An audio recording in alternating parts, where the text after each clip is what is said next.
Une femme sur deux est victime des violences dans le monde, qu'elles soient physiques, morales, mentales ou verbales. Cela se passe souvent dans la société de façon régulière, dans le milieu professionnel, scolaire, familial. Ces violences nuisent considérablement à la femme puisqu'elles lui fait perdre sa notoriété, son estime, sa confiance, sa féminité et même sa vie. Pour cela, le gouvernement congolais ne cesse de fournir les efforts pour sensibiliser les femmes face à ces différentes sortes de violences qu'elles subissent au quotidien et a même mis en place des textes qui permettent de condamner cela si les victimes dénoncent ces violences. Malgré la promulgation de cet instrument juridique de très haute portée, nous continuons à constater des violences faites à l'égard des femmes en général, des veuves en particulier, des jeunes filles en milieu scolaire, des discriminations à l'égard des femmes vivant avec VIH et des femmes vivant avec handicap.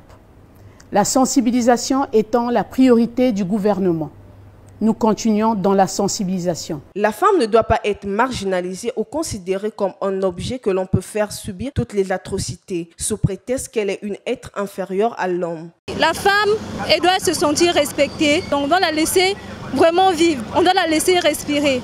Donc, la menacer à tout temps, ce n'est pas vraiment bon. On n'est pas vraiment les êtres inférieurs comme tels. Déjà, la femme est un être à part. Elle a ses droits, elle a des obligations aussi.